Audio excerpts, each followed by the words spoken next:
आज हम देखेंगे पूर्ण संख्याओं के योग, व्यवकलन, गुणन और विभाजन के क्रम विनिमेय गुण से संबंधित मिथ्या धारणाएं और साधारण गलतियां।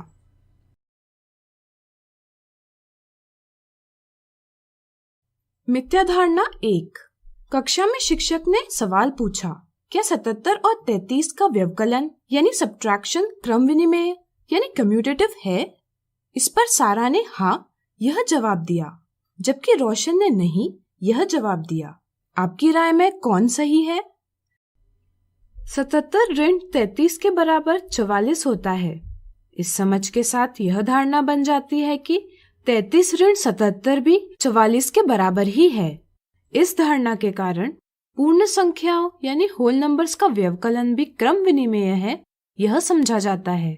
इसी समझ के साथ सारा के जवाब को सही समझकर ऑप्शन 1 जवाब दिया जाता है। यह एक गलत जवाब है। सही समझ है कि 77 ऋण 33 का परिणाम 44 के बराबर तो होता है, लेकिन 33 ऋण 77 का परिणाम 44 के बराबर नहीं।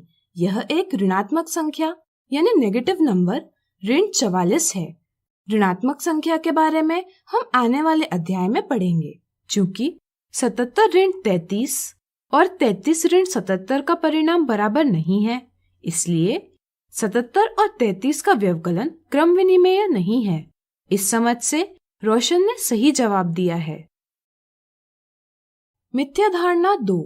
क्या 6 विभाजित 3 और 3 विभाजित 6 बराबर है?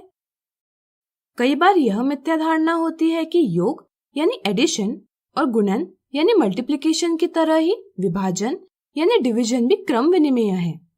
इस समझ से हाँ यह गलत जवाब दिया जाता है। सही जवाब प्राप्त करने के लिए हमें 6 विभाजित 3 और 3 विभाजित 6 के परिणामों की तुलना यानी कंपैरिजन करनी होगी।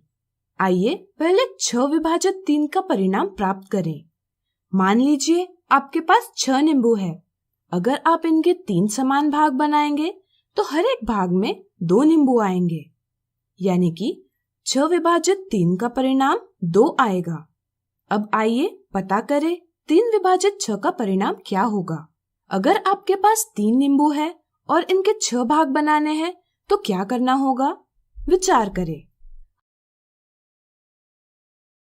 हर एक नींबू को आधे यानी हाफ से काटना होगा। ये बन गए 6 भाग। चूंकि यहाँ हर एक भाग में आधा यानी 1/2 नींबू है, इसलिए 3 विभाजित 6 का परिणाम है 1/2 यानी कि 0.5। दोनों के परिणामों की तुलना करने पर अब यह समझना आसान है कि 6 विभाजित 3 और 3 विभाजित 6 बराबर नहीं है। अब आइए समझे क्रम विनिमेय गुण से संबंधित साधारण गलतियां। कई बार क्रम विनिमेय गुण पता होता है, लेकिन इसका प्रयोग योग या गुणन की संक्रियाओं को आसान बनाने के लिए नहीं किया जाता। जैसे अगर 3 में 9 जोड़ना हो तो संख्याओं को दिए क्रम में ही जोड़ा जाता है। कई बार छोटी संख्या में बड़ी संख्या को जोड़ना कठिन होता है। क्रम बदलकर जोड़ने से परिणाम आसानी से प्राप्त किया जा सकता है। इसी प्रकार 2 संख्याओं जैसे 3 और 9 का गुणन दिए क्रम में ही किया जाता है, जो कठिन लगने लगता है, जबकि क्रम बदलने से यह गुणन आसान बन जाता है। इसलिए व्यवहारिक रूप में क्रम विनिमेय गुण की समझ होना जरूरी है। इस वीडियो से आज हमने देखी पूर्ण संख्याओं के योग, व्यवकलन, गुणन और विभाजन के क्रम विनिमेय गुण से संबंधित मिथ्या धारणाएं और साधारण गलतियां।